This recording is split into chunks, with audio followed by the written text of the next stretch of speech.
Hey guys, today I have a library haul to share with you. I'm pretty sure the last video I uploaded was also a library haul, or maybe it was 2 videos ago. I can't remember. I know not everyone likes library hauls, but I have a pile of library books. I think there's some good ones in here. I do like to share them, and to be perfectly honest, I just haven't felt like filming a lot else lately. We've just been kind of doing school, we've been getting through, but I don't know, I just haven't had a whole lot of motivation or interest in doing much else. So hopefully I can kind of break through that soon, but in the meantime, I thought I would at least share a library haul with you because I think I got some good books over the past week or so. So let's get into it. The first book that I got is called The Secret Library by Kekla Magoon. And I'm actually reading this one right now. That's the other thing, is I've had trouble really doing a lot of the normal reading that I do. I don't know. I just haven't even felt like reading much lately, but I am reading this and I'm really enjoying it so far. But the main character, her name is Dally Pete Harrington. Dally is her nickname. Her real name is Delilah, and I believe she's 12. It says she yearns for adventure, but ever since her beloved grandfather died, her days are dull and predictable. That is, until she discovers that he left something behind for her, a map that leads to a library full of mysterious volumes. This is no ordinary library. Rather, each book is a portal to a precise moment in time, allowing its reader to travel to the past to experience a real-life secret. The library offers a perfect escape from Dally's struggles at home with her distant and business-focused mother and gives her back a piece of the adventure-loving grandfather she desperately misses. As she checks out adventure after adventure, including an exhilarating outing with pirates, she begins to dive deep into her family's hidden history. But soon, Dally learns that the library is much more than a fun place to explore. It has intentions for her that could transform her life forever.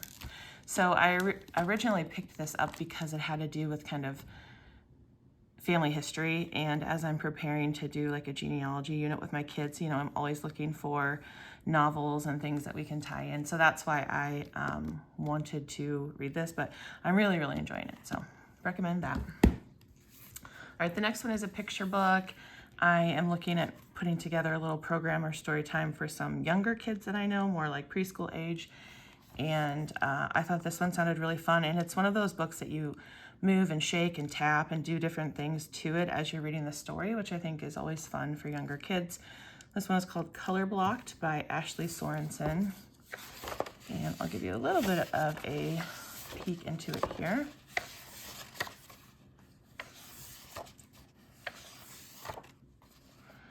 So it says, colors blocked. Gently shake this book from side to side to unclog the pipe. So like you would then shake it, and then it says, that's odd.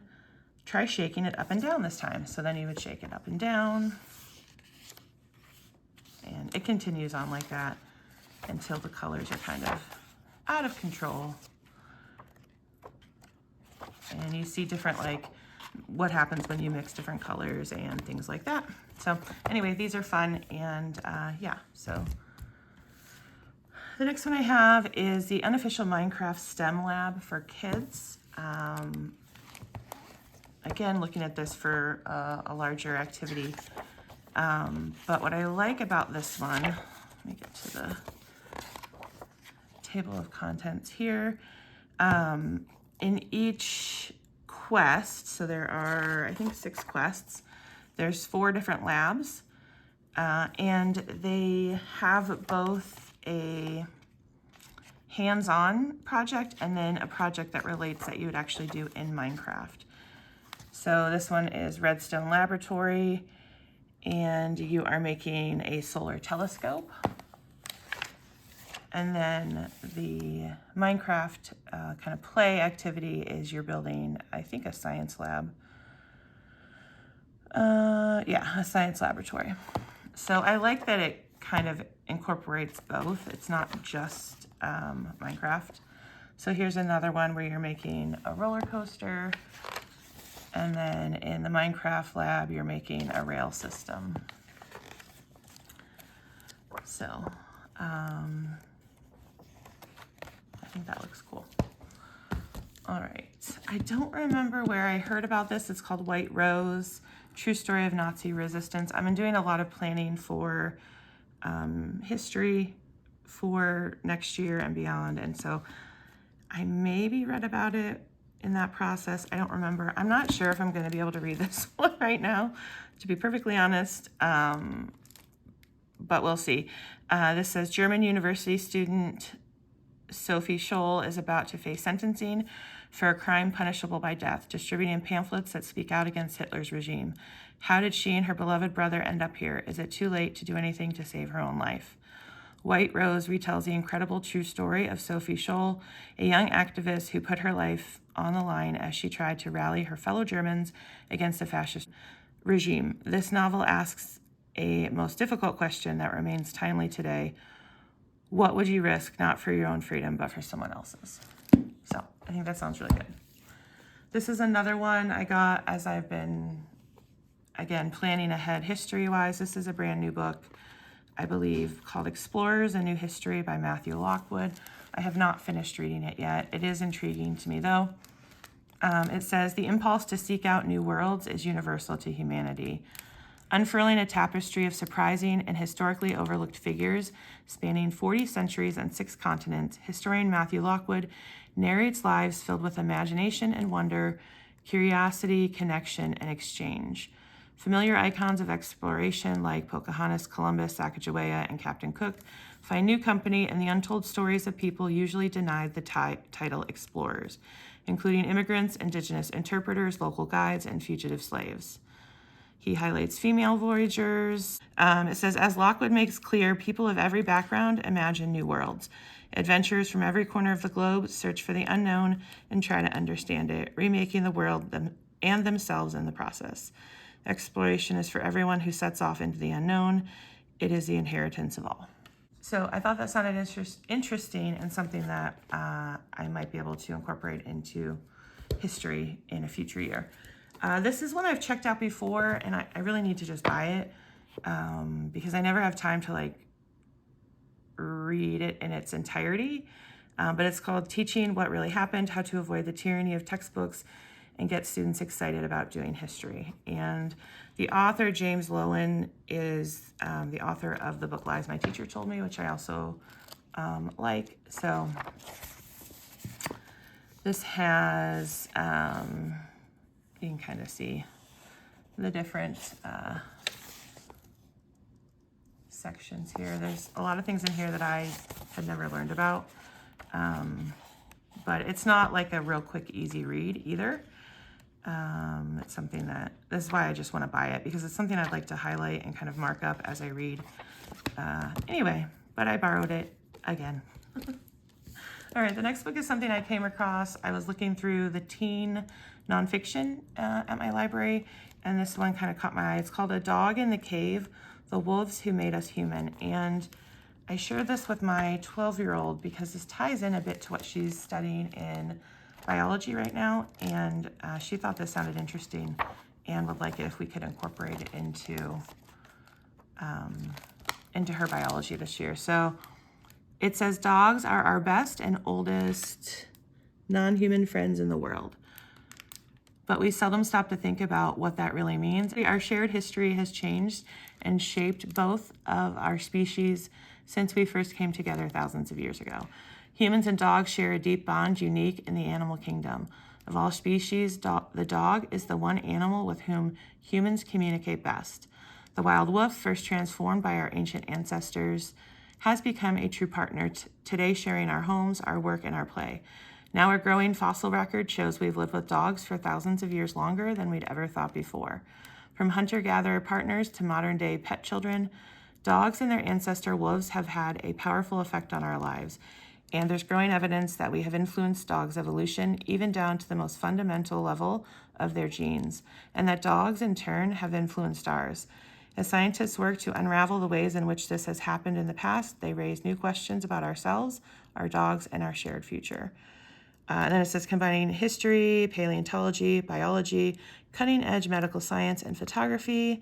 The author paints a picture of how humans and dogs became so closely entwined and how we co-evolved into the species we are today. So I think that looks good. I like the layout and how colorful it is with different pictures and illustrations and things. So we're gonna give that a try. This one has nothing to do with homeschool, really. I just picked it up for myself. It's called Grow Great Vegetables, Ohio. I think they make these for all the states. Every year I say I'm gonna do a garden, but I really haven't done one since like 2020 or 2021. And I thought maybe this is the year I should do one again so we can afford food. Because you know, I just paid $6 for a dozen of eggs today. So maybe getting chickens and growing my own vegetables would be a good thing. I don't know. But anyway, also my neighbors have their yard sprayed for weeds, so it seems almost pointless. But at any rate, that's neither here nor there. What I like about this book is that every month there is a list of what you should do this month. And something like this seems very overwhelming to me, so I really like how they have that list per month in here. So we'll see. All right, this I got mostly for my 12-year-old. I want to and more intentionally kind of look at different careers with her and kind of try to hone in on where some of her interests are so that that can relate to our school and maybe encourage and motivate in some areas of school as well. And I just like this book by DK. It's Careers, a Graphic Guide to Finding the Perfect Job for You. I like this one, I like visually the way it looks, and I like the kind of the information that's on each page, and it also has librarian, which is one I always check for because that was my chosen career.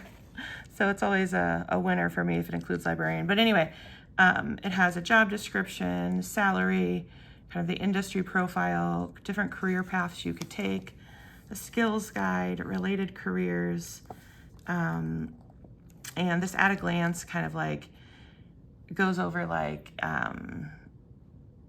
interests that might make this a good fit for you, kind of entry-level qualifications, type of lifestyle, location, reality, stuff like that. So I think both my kids will enjoy looking through this, but grab that. All right, another picture book. This one I got to go along with our immigration unit. This is called Polar Bear Island, and I think it's done really well. It says, on Polar Bear Island, no others are allowed, and Parker, the mayor, plans to keep it that way. But Kirby, a penguin, waddles where the wind blows. When Kirby's ice floe arrives at this paradise island, she wants to stay. Parker says no, but Kirby has a lot to offer, and soon all the other polar bears are begging Parker to let Kirby and her family move in. Will he agree and make the island fun for everyone? So I like incorporating like fun picture books when I can, even though my kids are 4th and 7th grade. They still like picture books, so I think that will be a good one. And then these two, I have read this one with my daughter before, but it was probably 6 or 7 years ago. My son was real little when we did it, but we've been working with him on kind of having a bendable brain.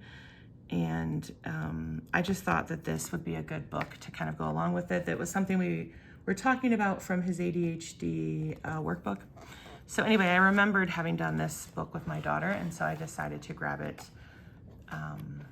for him. And then also I saw that they have this one as well called Good Night to Your Fantastic Elastic Brain. What does your brain do when you go to sleep? And I thought this one looked good as well. So I went ahead and grabbed both to work through with him. All right, and the last one I have, this just happened to be on display. They had like probably Black History Month or something display, I think, in the library one day when I went, and this book was on it and it looked interesting to me. It's called Schomburg, the Man Who Built a Library. So we are just going to read this a few pages throughout the month. It says, amid the scholars, poets, authors, and artists of the Harlem Renaissance stood an Afro-Puerto Rican man named Arturo Schomburg. His life's passion was to collect books, letters, music, and art from Africa and the African diaspora in order to bring light to achievements of people of African descent. When his collection became so large that it threatened to overflow his house, he turned to the New York Public Library. At the time, the collection, with Schomburg as curator, was the cornerstone of a new division of Negro history, literature, and prints. A century later, it is the Schomburg Center for Research in Black Culture and a beacon for scholars all over the world. In luminous paintings and arresting poems, two of children's literature's foremost African-American scholars track the journey of Arturo Schomburg and his quest to correct and expand the historical record for generations to come. So, yeah, the illustrations are beautiful in this, and I just thought throughout the month of February we could read maybe a page a day or something like that. So this was kind of an impulse checkout. They happen to have it on display, so, but I think it looks really good. So anyway, that is it. Those are all the books that I checked out from the library. And yeah, if you have any questions, I'll talk to you in the comments down below.